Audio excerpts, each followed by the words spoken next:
আসসালামু আলাইকুম সবাইকে। আশা করি সবাই অনেক ভালো আছেন। নদীর পাড়ে ভুট্টা ক্ষেত, এটা আমাদের ক্ষেত। ভুট্টা ক্ষেতের সাইজ গত ভিডিওতে যেরকম দেখছিলেন, এখন তার চাইতে অনেক বড় হয়ে গেছে। এই দেখেন, ভুট্টা ক্ষেতের যে লাইনগুলো আছে সেই লাইনগুলো এখন একদম স্পষ্ট বোঝা যাইতেছে। এই যে ভুট্টার এক একটার সাইজ প্রায় এক হাতের মতো হয়ে গেছে। তো বিকেলবেলা আসলাম ভুট্টা ক্ষেত দেখার জন্য। এই যে নদীর কাছারে যে ঘাসগুলো দেখতেছেন, এইগুলো আমাদেরই ঘাস।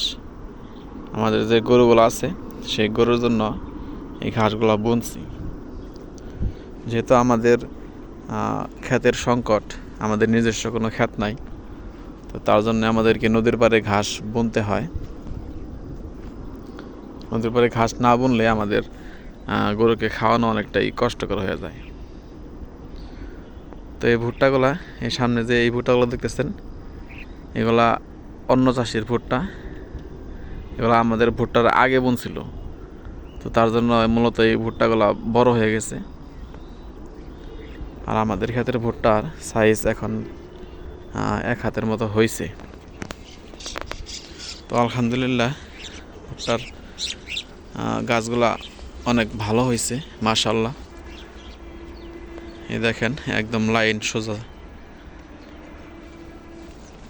তো ভুট্টা ক্ষেতের এখন বর্তমান পরিস্থিতি খুবই ভালো। কিছু কিছু জায়গায় ভুট্টা গাছ হয়ে মারা গেছে, তো সেই গাছগুলো আপনাদেরকে দেখাবো।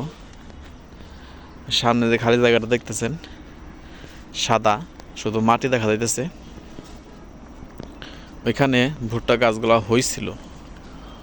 হওয়ার পরে আস্তে আস্তে ভুট্টা গাছগুলো মারা যাইতেছে। কিন্তু কিসের জন্য মারা যাইতেছে ওটা আমরা বুঝতে পারতেছি না। এই যে এখানে যে ভুট্টাগুলো আছে, এই ভুট্টাগুলো, এই গাছগুলো হওয়ার পরে আস্তে আস্তে মরে যেতেছে।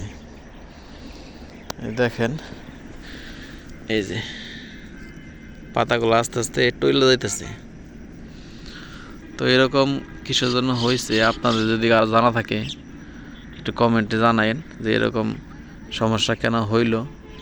এই সমস্যা থেকে কীভাবে আমরা মুক্তি পাবো আপনারা একটু বললেন। তো ওই পাশের কয়েকটা গাছ ছাড়া আলহামদুলিল্লাহ আমাদের ক্ষেতের সবগুলো ভুট্টা গাছই মোটামুটি ভালো হয়েছে। তো সবাই দোয়া করেন আমাদের জন্য। তো সবাইকে অসংখ্য ধন্যবাদ যারা কষ্ট করে আমার ভিডিওটা দেখলেন। সবাই ভালো থাকবেন। আসসালামু আলাইকুম ওয়া রাহমাতুল্লাহ।